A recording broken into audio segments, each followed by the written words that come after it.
Heute haben wir viel Technik wiederholt. Ja? Achtung, wir haben viele Technik wiederholt. Das heißt, wir haben hier diese Schließen, haben wir diese Parade hier gemacht, Parade. Dann bin ich hier gegangen und ich habe den Kontakt mit diesem Bein hier, diesen Kontakt.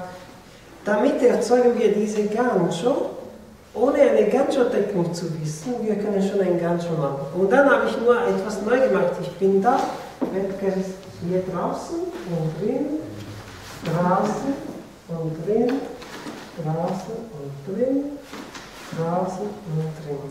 Ich schiebe sie dort und sie hat wieder diese Beine zu spielen mit mir. Natürlich ist es möglich, noch viele andere Sachen zu machen, mit dem Bein zu spielen.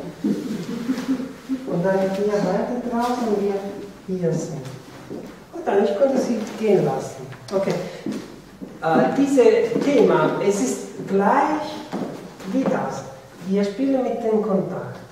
Eigentlich Tango heißt tangere, in Kontakt zu sein. Deswegen alle diese Sachen sind legitim im Tango.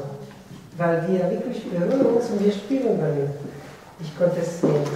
So drehen und wir sind hier in Kontakt. Hier drehen und wir bleiben hier in Kontakt.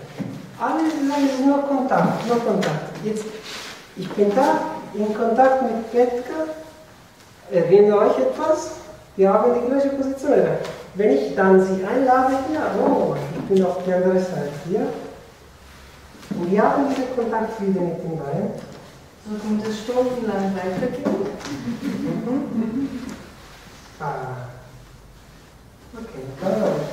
Okay, da kann ich eine Möglichkeit. Hier gibt es so viele Ausgänge. Also durch das Spielen der Position des Beins, das Strecken, die Arbeit mit dem Gewicht, plus Rotation habt ihr in der Führung all diese Möglichkeiten, das Bein loszuwerden, wieder einzuhaken.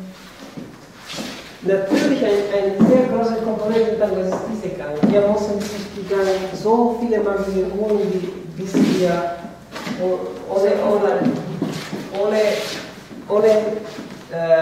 Mühe, ohne Kraft, wir alle die Figuren führen können. Okay, was haben wir wirklich gemacht? Haben wir wiederholt auch diese Sakara, Sakara. Hier, beide Seiten. Pass. Und dann eine gute Übung wäre das. Schließen.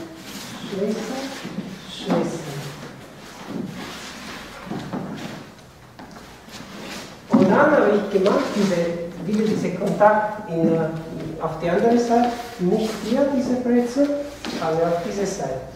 Und ich habe euch erklärt, wenn ich diesen Kontakt hier habe und ich öffne diese andere Seite, ich erzeuge zuerst die Schulter der Frau und dann das Bein. Und wenn ich starte, mache es unter ein Bolero werden. Es ist immer die gleiche Bewegung, die gleiche Technik. Deswegen ist es so wichtig, dass wir das lernen. Auf der anderen Seite ist es hier und hier. Das geschieht gar nicht. Ich begleite nur sie, aber es ist auf der anderen Seite, wie ich das mache. Wenn ich hier schließe, zum Beispiel hier Stopp, kann auch hier ein Bolero. Okay, nur diese Technik. Wir wiederholen das ganze Programm wieder. Nächste Woche, ich weiß nicht. Ciao, Mama.